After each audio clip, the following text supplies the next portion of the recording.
Olá, seja bem-vindo ao Boletim ESG.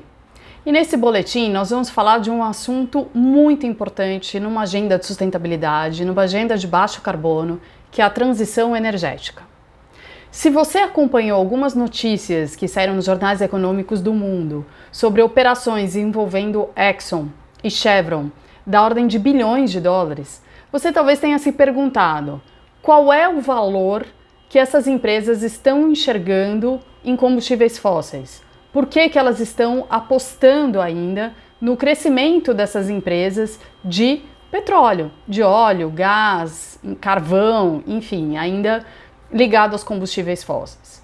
Então, nesse boletim, nós vamos discutir alguns cenários para essa transição para uma economia de baixo carbono baseada na mudança de mix energético, né? Na diminuição da importância dos combustíveis fósseis no mix energético global. E para falar sobre isso, eu vou partir do World Energy Outlook de 2023, um relatório produzido pela International Energy Agency. Mas antes de seguirmos, é importante reconhecermos que o desafio para a transição energética, para o baixo carbono, é um desafio multifacetado, é um desafio complexo, que está na base de todo o nosso sistema de produção e consumo atual global. Porque a economia global está assentada, aquilo que a gente produz e aquilo que a gente consome depende de combustíveis fósseis. Então está muito presente em tudo que a gente faz na economia. O outro desafio, naturalmente, é da gente caminhar para baixa emissão de gases de efeito estufa.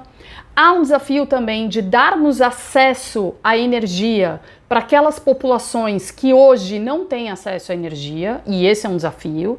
E outro desafio é assegurar que a energia que a gente tem continue sendo suprida, que é a segurança energética. E vários dos conflitos recentes geopolíticos, a Rússia, a Ucrânia, mais recentemente no Oriente Médio, colocam muita instabilidade no acesso à energia. Então, é um desafio enorme e é em cima disso que a gente está falando que precisa acontecer uma transição para o baixo carbono. Então agora vamos discutir 5 tendências estruturais que a International Energy Agency coloca como tendências que indicam que nós estamos caminhando para a maior presença de renováveis no mix energético. Em outras palavras, diminuir a importância de óleo e carvão dentro do mix energético. Agora, esse é um desafio. A International Energy Agency entende que as 5 tendências que são estruturais e que estão apontando nessa direção, na direção de uma menor importância relativa de óleo e carvão no mix energético e, portanto, uma maior presença de combustíveis de baixa emissão de gás de efeito estufa. E eu quero discutir essas 5 tendências. A primeira tendência é o crescimento do número de veículos elétricos em circulação. Em 2020, 1 em cada 25 carros vendidos eram elétricos. Em 2023, 1 em cada 5. E a IEA estima que em 2030 esse número será maior ainda. E o que chama a atenção nessa tendência estrutural é que, na verdade, não são novos carros, não são novos veículos que estão sendo colocados em circulação, mas já está havendo uma substituição dos veículos convencionais por veículos elétricos. Então, isso demonstra, na opinião deles, realmente uma mudança estrutural. Então, não são aquelas novas pessoas que estão chegando no mercado e querendo comprar carro que estão comprando os veículos elétricos, mas aquelas pessoas que já possuem veículos convencionais e estão trocando para veículos elétricos. Então, isso levará na opinião da IEA, é uma das grandes tendências estruturais que está levando aí para a mudança no mix energético. A segunda tendência é o aumento de capacidade da geração de renováveis. E aí eles acompanham várias proxies aí de aumento de capacidade. Uma delas é a capacidade instalada de energia solar, Então, de painéis solar e fotovoltaicos, de energia fotovoltaica. E eles observam que o aumento de capacidade foi impressionante nos últimos anos. E o crescimento da geração de renováveis, na opinião da IEA, vai passar de 30% em 2023, ou seja, 30% do mix energético em 2023, para 50% do mix já em 2030. 2030 é logo ali, né? E eles estão fazendo esse cenário a partir do acompanhamento que eles fazem do incremento de capacidade dos renováveis. Obviamente que os renováveis não são todos iguais em relação aos seus aspectos econômicos, demanda e oferta, enfim, tem uns que estão indo melhor do que outros. Por exemplo, as eólicas, globalmente falando, elas ainda sofrem desafios nas suas cadeias de valor, mas o solar fotovoltaico tem crescido muito em capacidade. Então isso faz com que a IEA acredite que os renováveis, como um todo, serão responsáveis por cerca de 50% da matriz energética em 2050. Isso é uma coisa muito importante. E aí não é só solar e eólica, mas é também nuclear. Então também tem havido um aumento na capacidade da energia nuclear. A terceira tendência estrutural é a qualidade do crescimento chinês. A China e o crescimento da China foi o grande responsável pela demanda energética nos últimos 10 anos. Por quê? Porque o crescimento chinês demandava produtos que são altamente intensivos em energia, como cimento, aço, minério, enfim. A China, as projeções da IEA indicam aí que a China vai continuar crescendo, mas esse crescimento vai dar em setores e caminhos econômicos menos demandantes de energia. Por outro lado, a China continua investindo fortemente em energia renovável. Então, muito embora o estoque, seja ainda muito baseado em carvão, em energias não tão limpas, quando se olha o investimento em aumento de capacidade na China, esse aumento no investimento de capacidade está indo muito na direção dos renováveis. Então, o que o EA está acreditando é que o próximo crescimento chinês, ou a próxima onda de crescimento chinês, muito embora aconteça, mas será um crescimento menos demandante de energia. E se a China vai puxar menos a demanda de energia no mundo, então essa energia será menos necessária e, portanto, vai puxar menos a demanda por petróleo, por carvão, enfim. Alguns se perguntam se a Índia pode substituir a China nesse papel de grande demandante de energia, porque a Índia também aponta aí pelo seu crescimento demográfico, pelos seus prospectos econômicos também como um grande demandante de energia em função do seu crescimento econômico. Mas o que a IEA nos diz é que a Índia não tem o mesmo tamanho e nem ocupará exatamente o mesmo espaço que a China em termos de grande demandante global de energia. A quarta tendência é a dinâmica do mercado de gás natural liquefeito, ou LNG. O gás natural liquefeito é um gás natural, mas ele emite menos do que carvão e petróleo, apesar de ser um emissor de gás de efeito estufa, mas ele emite menos que carvão e petróleo. Então ele é um pouco mais limpo, digamos assim. Em função dos conflitos geopolíticos, principalmente com a Rússia, que levou a um problema generalizado na Europa de acesso a gás natural, Estados Unidos se organizaram aí como sendo um importante exportador de LNG. Então, quando a gente olha a capacidade exportadora dos países, os principais países exportadores em 2010 e compara com 2022, nós vamos perceber a relevância dos Estados Unidos, que os Estados Unidos assumiu aí nesse papel de grande supridor de LNG no mundo. Então, a dinâmica do LNG, de certa forma, desloca o consumo de petróleo e carvão.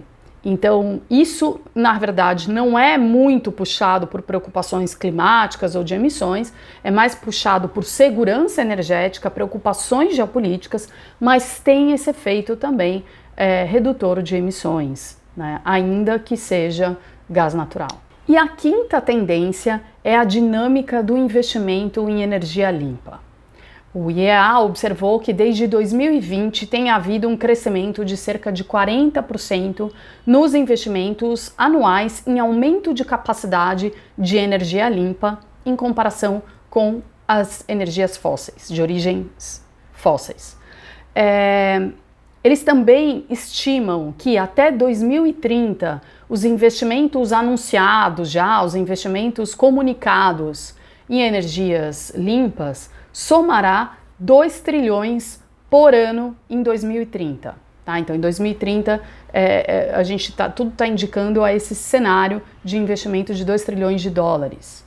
Agora, é importante dizer que em todos os cenários do IEA, e eles trabalham com vários cenários de emissões, de demanda e oferta de petróleo, enfim, em todos os cenários, mesmo o cenário net zero, haverá investimento necessário em óleo e gás. Então, nós ainda teremos uma parte da matriz energética ligada a combustíveis fósseis. Por quê? Por várias questões. Por exemplo, aumento demográfico, necessidade de suprir essas pessoas, a questão de segurança energética, tecnologias que ainda não estão disponíveis, que ainda não são comercialmente viáveis, né? Enfim, uma série de fatores. Então, é um fato que nós ainda precisaremos de petróleo, né? Óleo, gás, enfim, pelo menos até 2050. Então, ainda serão necessários investimentos no setor de óleo e gás. A questão é, quanto de investimento vai para óleo e gás, quanto vai para renováveis, e o que o IEA está nos mostrando é que a tendência é que a maior parte dos investimentos vá para energias limpas, energias renováveis, muito embora ainda existam investimentos nos fósseis, né?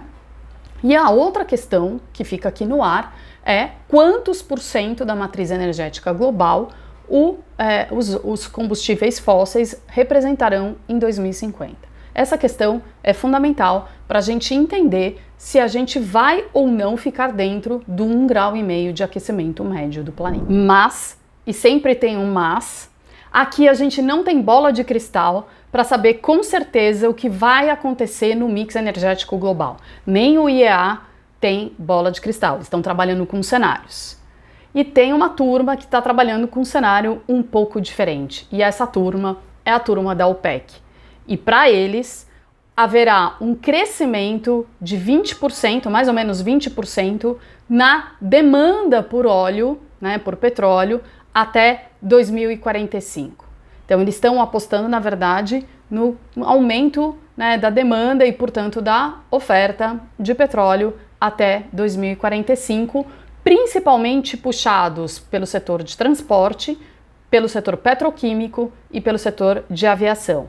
E também puxados pelos países não desenvolvidos, ainda em processo de industrialização, desenvolvimento, enfim. E também o IEA também aponta que a demanda, principalmente o aumento de demanda por energia, virá dos países em desenvolvimento. Mas, segundo o IEA, esse aumento de demanda será suprido muito provavelmente por energias renováveis, enquanto que o pessoal da OPEC acredita que será suprido também por petróleo. O pessoal da OPEC projeta investimentos acumulados de 14 trilhões de dólares no período de 2023 a 2045 em óleo e gás.